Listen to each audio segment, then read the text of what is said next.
And hello, my name's David Somerfleck, and thank you for coming or listening or viewing another episode of Rebooting Business, where we talk about how businesses can reboot and rebuild and transform in a post-COVID-19 reality.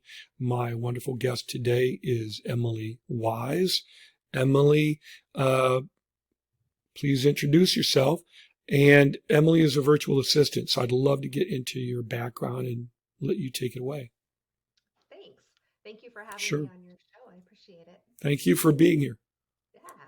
So, like you said, I'm a virtual assistant, which means that I work remotely with business owners or their teams to help them in their business. And it's a neat model because I don't have to leave my house.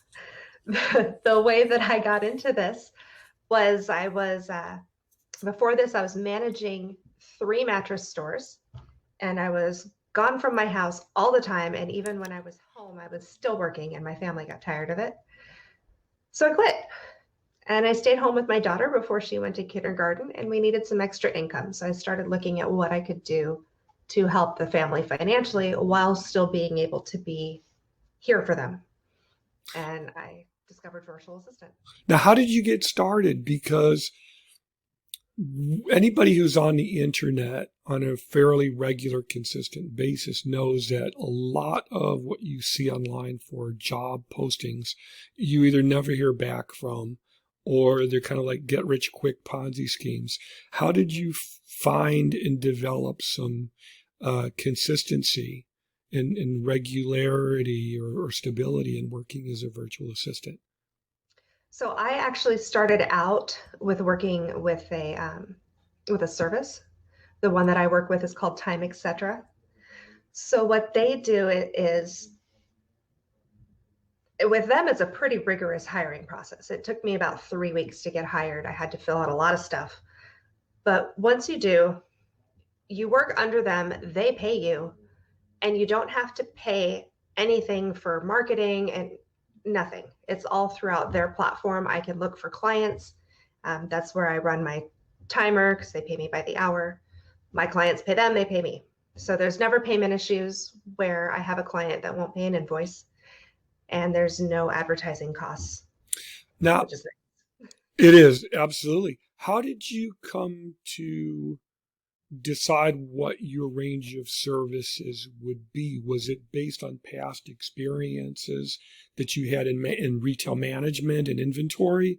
Or was it more of, this is what I really want to do, what really speaks to me? Or was it a combination of the two? A combination of both. I have been very fortunate to have clients that don't mind teaching me new skills, which has been really nice. And I've always been very honest and upfront with them about whether or not I can do what they're asking me to do and whether or not I want to. Right. And most of the time I do because I love learning. But certain things, I didn't know how to upload a video to YouTube at all. And now I specialize in YouTube channel management and podcast support. So by having clients that were willing to teach me how to do things so that I could take over their processes, it helped me a lot with my skills. Who would you say would be an ideal client for you and why? And then I'll go to part 2 of that question. Yeah. For me, an ideal client is probably a business owner. They work by themselves, or with a very small team, maybe 3 or 4 people. And it's somebody who's already been doing the work themselves, and they just want me to take over their existing process. And not even if they have like their entire process already mapped out. Basically, just they've been doing something for a while. They want me to take it over for them. And they can give me the autonomy and the freedom to manage it my way while still meeting their own expectations. Now, is that something you prefer because, well, I mean, it's more manageable. Mm-hmm. As a digital marketing guy myself, that what you described sounds more manageable in terms of, I don't want to say smaller, but it's more individualized. how would you contrast that? Whereas if you were to walk into a situation where, let's say, you were part of a 10-person project development team, like you had, we used to do 10 people teams where you're building out a company website. And you've got one person doing graphic design, one person doing the SEO, one person setting up the e-commerce, one person doing the back end database administration and the security, one person doing the social media, and at least one person has to coordinate all of those. Would you turn that down? What are the problems in doing something like that from a VA's perspective? Not a lot of people would turn that down. I'm a little weird in No, hearing I would things. turn it down. Um, a lot of VAs, especially when we're just starting out, will pretty much take anything that comes to you. With experience, you start to weed out those things. And the problem I see with that is that there's too many parts that don't need to be there. There's too many people engaged in that. And Right. it's just too much communication to get lost. I've worked with teams like that before, and it was a horrible experience. And you know why I'm asking you, don't you? Because I've actually experienced that. I've actually been a part of project development teams like that. I've actually had people call me and ask me to help straighten it out when it was like that, especially nonprofit organizations. And that, on a related note, do you see differences in the way nonprofits use virtual assistants as opposed to for-profit organizations or just solopreneurs? I've only worked with one nonprofit and I didn't care for them because, again, there were so many moving parts and they looked at me as um, almost like a word processing tool. Like they didn't have to communicate, so they Yeah, didn't. They weren't even very polite when they did get back to me, which was rare. yeah. And I eventually talked with Time, etc., and said, "Listen, I'm not working with these people anymore. They haven't done anything that I've asked, which was minimal, and I don't know what to do with them or what their expectations are."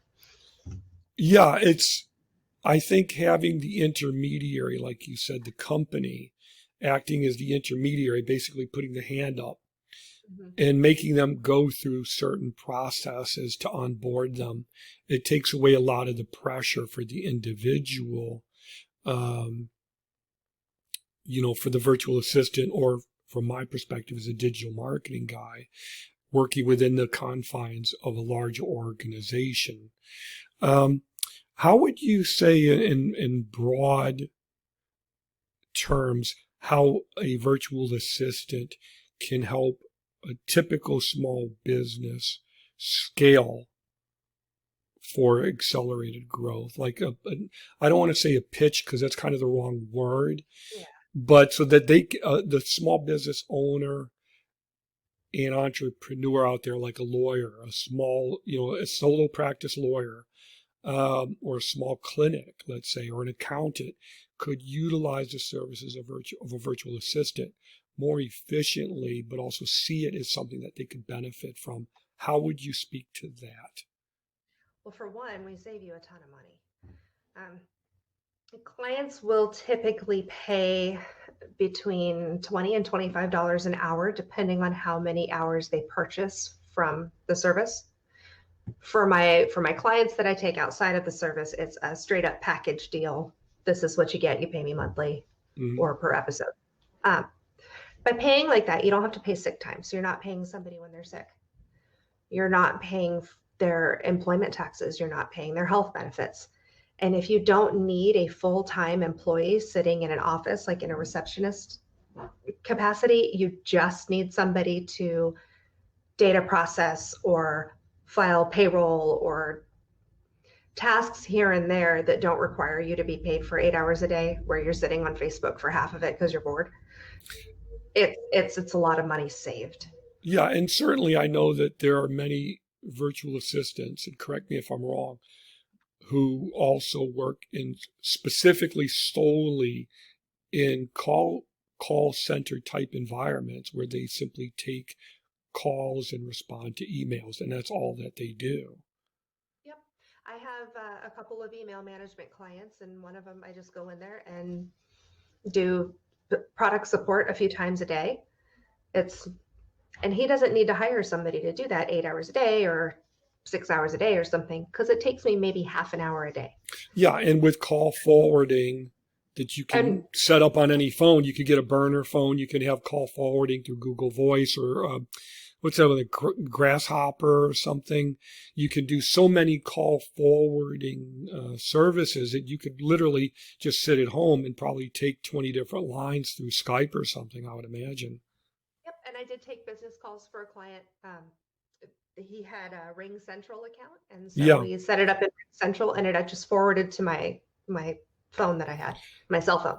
How would small business owners and solo practice individuals, service providers, I should say, how would they be able to get a good grip on budgeting? Because we all know anyone who works in digital marketing or any type of marketing industry, or where you work with other business owners, we know that budget is the number one problem Mm-hmm. with them. How does the small business owner or service provider know how to budget for hiring a virtual assistant? Because I think you mentioned, was it $20 or $25 an hour? That's probably not consistent across the board in general. How do they know where to find a reputable, reliable virtual assistant? And I understand the company you mentioned. Are there others? And how do they know how to budget to achieve what they want? So first of all, you need to look at what you want that virtual assistant to take over. And you also need to realize that it's almost addicting. Like once you start delegating stuff, you're going to want to delegate more eventually. Oh, So yeah, because you have less stress. exactly. Yeah. So I mean, you can get any time tracking software for free online. Like Toggle is free, Toggl. Time yourself doing the task that you want your VA to do and see how long it takes you. And that should give you a pretty good idea of how long it's going to take your VA. Now, some things we're going to do a lot quicker than you will. Some things may take us a little bit more time, especially when we're learning. Right. So if you do it about the same time you're spending, that should give you a good baseline. And then as far as finding one, if you're looking for just like an independent, you don't want to go through a service, I would definitely say make sure they have a website and look at their client testimonials on there. Also ask them questions. Do you have experience with this? Do you have experience with this? The no, I don't have experience answer is not necessarily a bad thing, as long as they follow it up with, I would love to learn and I'm good at learning. Right. I think that's a great suggestion, as well as the tracking yourself doing the actual task. And when we talk about budget, I think it's also really important to look at the value of what is it worth delegating that potentially stressful activity, to have more time for your life. I don't have to check my email today. I can hire someone to do it. And now I can go to this shelf of books and just read through my books and look up at the clouds or whatever and just have fun to get back a peace of mind that you may need, especially during a global pandemic or just even the traditional stressors of running a business or service that you may provide.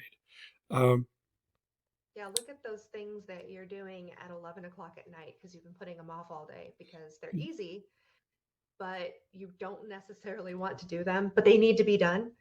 Those are the things you should be delegating to your VA. Absolutely. Absolutely. Especially if you're up all hours of the night and just stressing to no end. What would you say are the typical challenges that a virtual assistant faces in working with clients? And then let's flip that over to the typical challenges that the business owner or service provider will face in trying to hire a good service provider. I think I know a little bit of this, but I want to hear it from you because you're going to touch on points from direct involvement. So for VA hiring clients, a lot of the times there's two main issues, and they're communication and preparedness. So a lot of prospective clients that I've talked to, and these have been through the service too. I'll go to pick up just a task because I have some more time. So maybe I don't want to take on a whole new client, but I want to do a little piece of work and get a couple more bucks, right? I'll go in there, I'll pick it up, and they will be missing a crucial part of it. So I'll send them a message like, hey, when do you want to get together to talk about this? Or can you send this over, blah, blah, blah. Crickets, nothing. So why would you put that out there if you're not prepared to communicate with the person who's doing it? The other thing is, oh, well, I want this. And yeah, you have just free reign, do whatever. And so you do whatever. And they come back with, yeah, we need to change this and this and this and this and this. And it's like, would have been really nice if you had a general idea of what you wanted to begin with and communicated that to me. Yeah, and that preparedness was not there. So it would be a great benefit if they were more prepared in advance, knowing what specific objectives they want to achieve and why, and maybe and defining how they want these goals met. Is that fair? That's incredibly fair, because when VAs know your expectations, then we can meet them. But if we don't know them, it's really hard to make you happy. Yeah, and I would add, as a digital marketing specialist, that's been when I worked for different marketing agencies and ad agencies, I had that overarching structure of the organization. But working independently as an independent contractor outside of that agency, now you have to screen them like we were saying before. And I learned very quickly that I needed to have a very thought out, deliberate onboarding process, or else communication would break down, because the client doesn't know how I work. So they don't know what information I need. If I don't know what to ask them at certain steps along the onboarding process, then again, the project could break down. So I had to learn how to do that. And even now I stick to it religiously, because if I don't, things will fall apart. And one of the things that I always do is say, we have to agree to have at least 2 to 3 brief video consultations before we can begin anything, even begin corresponding, because the idea being that if we can't do what we're doing right now with the little bugs and glitches that come with using video chat, with microphones not working, webcams not working, and crazy backgrounds and people running their vacuum cleaners or what have you while you're working, as I've had happen, we have to be able to work through those little glitches that come with tools and technology in order to work in an efficient manner. And you have to take the client through that. So, and my children will pop up every once in a while when I'm in a client meeting. And right. Come and say hi to my clients. And my clients are really good about it. Right. The client, the client has to be able to handle that. By the same token, look, if you're working in a corporate environment, there are days that you're going to go to work where you may not look perfect. Your hair might be off, or you might have a hole in your clothing or something. If you're a man, you go to work and your face is bleeding, you cut yourself shaving, but you still have to go to work. Many times I would drive to work with my head bleeding, because I had some gash. I remember I called a team manager once, and I said, boss, I hate to tell you this, but my head's bleeding pretty bad. I can't get it to stop. He's like, well, just come in anyway. Don't worry about it. It'll take you an hour to get here in the freezing cold in Denver. Roll the window down. It'll stop on the way here. No, but you know what I did? I took a little tiny microscopic little pinprick of super glue. It just went like that. That'll do it. That's what Dermabond is. It didn't look beautiful, but I'm like, we're adults. And that's the thing. You have to be able to say, we're adults here. It's more important that we focus in on achieving a specific objective that has value here. And let's get serious and stop looking at tools and bright, shiny object syndrome. Um, you know, um, I didn't expect us to really go through so many points so quickly. What do you feel is a really big takeaway point for business owners in using virtual assistants? And then I'll just ask you one or two more questions.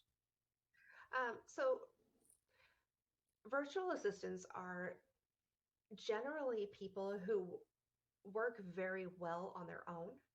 You know, we're not necessarily antisocial, but we're good at self-starting. Um, I was talking to my husband, Mm-hmm. the COVID-19 stuff started happening and people found themselves working from home, and there would be Facebook posts of, do I really have to put on pants today? Or what time am I supposed to start work when I'm working from home? For people like me, it's like, I start work when I need to get my stuff done. Like I have a meeting at 9. Okay, I'll probably start work at 8 so I can go prepare for that meeting. Right. When do you wake up? We don't have to constantly come in and ask because we hold ourselves accountable for the work that we need to do. Unlike a lot of, and not a lot of, but a few employees will come in, mosey around, get their coffee, get to their desk 10 minutes late, then turn their computer on, then maybe turn the phone on, then maybe play on Facebook for a while, then they might go file some stuff. And you're paying them for all that. And Very with true. us, we're going to get started because, like, I homeschool my 7-year-old. My high schooler is doing distance learning from home right now, too. So I have to stay on top of him so that his things get done. And I still have to be the housewife. I've been repainting my kitchen lately. So, and then I still have to have dinner on the table at 6 and feed kids throughout the day and take care of dogs and whatever else needs to be done. So I'm going to sit down, I'm going to do my work in a timely manner so I can get to the rest of my life too. Where if I were working an 8 to 5 and I was required to sit at a desk from 8 a.m. to 5 p.m., there would be long stretches of time where I wouldn't technically be working. So we're very productive. We're generally self-starting, which means that when you give us a task, even if we have to go research something about it, we're more likely to do that than just ask you, how do I do this? Because that drives me nuts. Yeah. When I would ask an employee to do something and they would have to ask me every single step. When for me, a lot of it was, okay, well, use your common sense. Like, Yeah. And it's if I not wasn't to, it's not effective time management. And honestly, you could have already gotten it done in the time that it takes you to train someone else to do it. It's just the traditional model of employment has been broken and very ineffective for decades now. I mean, I can't tell you how many marketing agencies I worked at where it'd take you an hour, maybe longer in some cases, because in Denver you'd have the snowstorms. So what should be a half-hour commute could take you triple that amount of time because you can't drive faster than 5 miles an hour without sliding into it. You'd slide right into a tree. in the ditch. Yeah, I've driven home from work in blizzards when we lived in Denver. But yeah, how many marketing agencies have I worked at where people would take 2-hour lunch breaks? Yeah. Or just go and walk around outside. Well, what happened to so-and-so who's supposed to be, working on this graphic design project? Well, we don't know. He came in this morning. He's buggered off somewhere. We don't know where he is now. It would happen on a daily basis. There was one guy caught him in the break room watching Discovery Channel in the break room, and I'm like, dude, you're supposed to be at work right now. yeah. And these open houses, I don't know if you've ever been to an open house that these marketing agencies have, where they're drinking beer, they're eating pizza, they're throwing darts and everything. And that's all well and good, but I don't know anybody who would not have been happier if you said, hey guys, work from home. Well, yeah. And I'll send you an extra $50 a week. It's a lot cheaper. And our burnout rate is a little lower because I'll tell you what, I'm not having a commute is awesome. Being able to take my lunch break and go on a bike ride with my daughter is wonderful. And now that my husband's working from home, he's in the office next to me. He comes out and he has lunch with us. or we go on a bike ride at lunch, or he goes and takes stuff to the dump at lunch, or, and we're not spending money on a commute to gas for gas prices. Neither one of us drive fuel efficient vehicles. So we're also not tired from driving to and from work every day. And we're not exhausted from being around all these people. Yeah, and then not even to speak of the office drama that Mhm. office that often comes from that. I mean, I could tell stories about office drama It would be and both. in office, office politics and the so and so is giving all the assignments or whatever to this person and not that person, or so and so doesn't get back to you when you need them to, and or whatever. One person doesn't do their job, so now you have to do the work of three other people. So you have more. It's easier to track what's being done. Also, I think. It is. And, it's almost a little bit more of an intimate work relationship too, where you're working with this person, you're having a meeting with them every week, and you get to know them a little bit. One of my clients I was talking to today, we had our regular weekly meeting, and I was telling him how I made dandelion jelly a couple weeks ago. Hmm. And he's like, "Oh, send me some." I was like, "Yeah, sure." So I'm. it's amazing, really good. Well, you definitely have me curious about that. Maybe I can talk to you after the podcast and get you to sell some of that online. I don't think I've seen that. Maybe I might just have to send you a jar. It tastes like honey and lemon. Um, we have Nah, some okay, that's. pesticides in our yard, so I knew the dandelions were safe to gather. So Oh, we have. I'm a sweet addict, so Oh, you'll love it then. I definitely want to talk to you about it afterwards. Um, One final serious question. Given what's going on in the world right now, what do you think the future of business is going to look like? Do you really think that more businesses will outsource important work to virtual assistants and adopt more remote work? Or do you think this is a temporary, uh, I don't want to say fad, but a temporary fad because people are now still in shock of COVID-19? Or do you think this is something that's going to cause permanent ripples through how businesses work? So everybody's talking about the new normal and what's happening, after COVID, what's going to be normal. Um, for me, I really, really hope that businesses wake up and realize that working remotely is beneficial for everybody involved. So so my husband works for the University of Iowa for the hospital, and he's a scheduler. Why on earth would he have to drive 40 minutes to go sit in a building full of cubicles to answer phones all day? He's doing the same thing right now at home. They just sent his equipment home with him. Yeah. They're talking about them going back to the office. And it's like, why? You have these people, they're in their own homes. They're less stressed. They're calling out sick less. They're more productive because they're comfortable in their environment. And you're not having to rent out a space. They're less of an insurance liability to you too, because you don't have to worry about them contracting coronavirus now. Exactly. And people who work from home, I mean, I had coronavirus and I worked a little bit, not a lot, because I felt like crap. But when I could, I still did things. I let my clients know I'm going to be prioritizing this week. I have a limited amount of energy. The really important things will get done. The things that can wait will wait till next week. And every single one of them was fine with that. If I were working at a physical office somewhere outside of my home, I would have had to stay home, and you still would have had to pay me.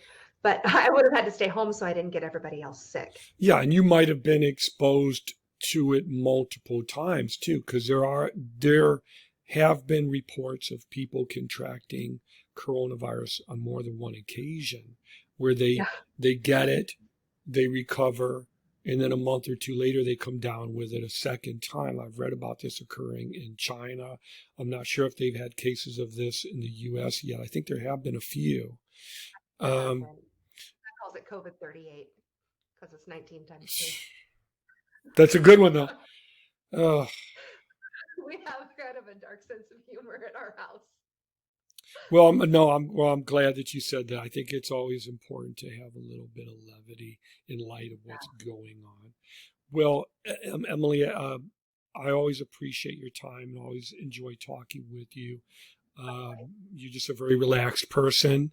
How can people learn more about you and get in touch with you? And if they want to hire you, should they do that through your personal website or something else? I'll let you take it away.